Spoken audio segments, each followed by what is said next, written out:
وبركاته. أعزائي مشاهدينا ومتابعينا الكرام، أحبكم، أنا أحلام نور، أرحب بكم لمشاهدة قناتنا تو سيستر أثيوبيا. وسأتحدث اليوم معكم برسالة ودي والسلام من شعب أثيوبيا إلى الشعب السوداني. Peace, mercy and blessing of God. Dear viewers, I am Selma Noor and I welcome you to the Two Sisters of Ethiopia channel. I am forwarding a message of fraternity and peace from the people of Ethiopia to the brother people of Sudan.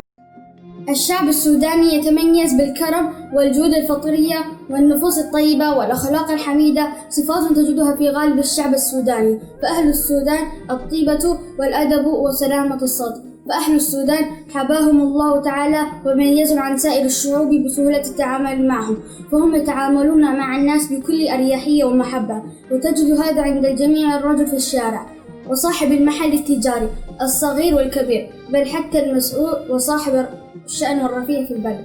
Just to remind myself and others that the Sudanese people are known by their generosity, humbleness and kindness. You will find these attributes in most of the Sudanese, whether they are young or old.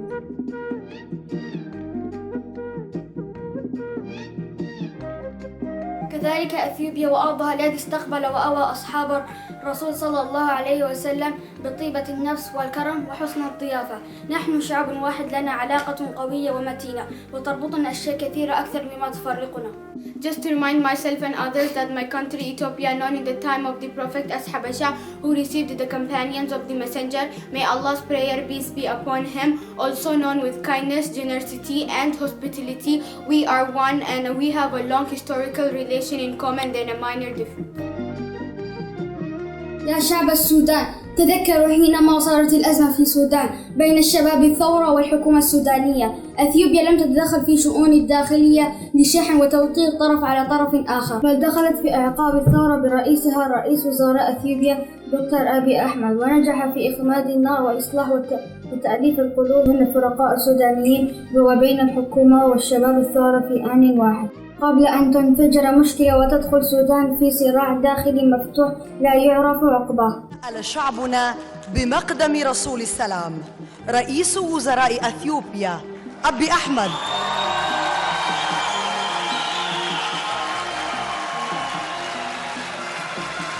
يبادل أثيوبيا حبا بحب. أهلا بك.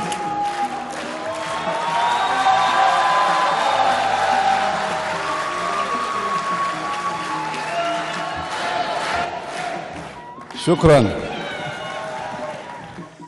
Just to remind myself and others that in recent years, when the peace deal reached between the Transitional Military Council and the Forces of Freedom Change, Ethiopia has played a great role to defuse the conflict, in which you called the PM Dr. Abiy as the messenger of the peace at that time. يا شعب السوداني، هل هذا جزاء أثيوبيا ما يفعله جيش السودان وطعن شعب أثيوبيا من وراء ظهره في فشقة، حينما كان الشعب والجيش في شمال أثيوبيا في إقليم تيغراي في مهمة تنفيذ القانون على عصابة متمردة على الدولة، وفي نفس الوقت يدخل جيش السودان بأسلحته الثقيلة على الأرض المتنازعة عليه بين الدولتين، وهذا ليس من أدب وأخلاق السودان الشقيق.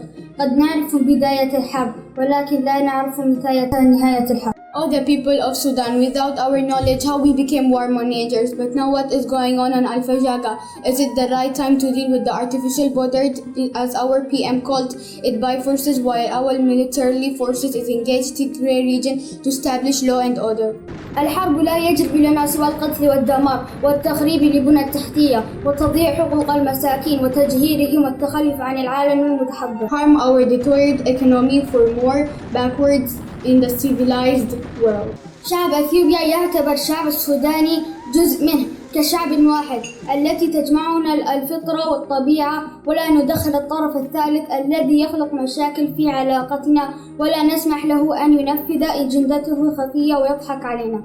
All the people of Sudan, as we said above, throughout the age-old historical relation, the people of Ethiopia consider the Sudanese people as one part of it, and there are more common things we share than a few different. لذا نحن شعب أثيوبيا يدنا ممدودة للسلم وحسن الجوار، ونحل مشكلتنا بالحوار والكلام المبني على الثقة المتبادلة. So we, the people of Ethiopia, as usual, extended our hand for peace and good neighborliness, for common prosperity, and solve our problems in peaceful manner and dialogue. الشعب اثيوبيا جاكم برسالة ود والسلام، لا صوت السلاح ولا بندقية، صوت الحوار أقوى وأعلى من صوت البندقية. يا زول عساكر السودان، يا من عنده بيده السلطان، أوقفوا طبول الحرب الشيطان. يا جيش السوداني، يا جيش السوداني، الشعب السوداني يريد عيشا كريما والعدالة الاجتماعية مع جيرانه اثيوبيا أرض الحبشية، لا للحرب ولا للقتال الحمجية. يا جيش السوداني، أصلح البلاد والعباد وأحسن حقوق الجيران. يخرج بلاد من ظلام الليل إلى آفاق النهار، الحرب لا فيه خير إلا الدمار. أوقفوا طبول الحرب، صوت الحوار أعلى من صوت البندقية. شعب السودان يحبكم. إذا عجبكم الفيديو لا تنسوا تحطوا اللايك والشير والسبسكرايب والكومنت. باي.